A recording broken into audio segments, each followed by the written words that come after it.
Отец Георгий, а можно ли вступать в брак с человеком другой веры и стоит ли вообще?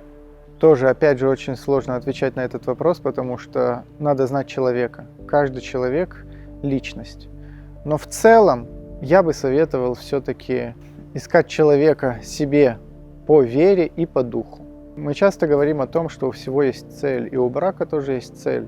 Это достижение любви, изменение себя через жертву и главным образом через это достижение спасения. Если у второй половинки взгляды другие, то трудно будет этого достичь. И, конечно же, вспоминаются слова апостола Павла.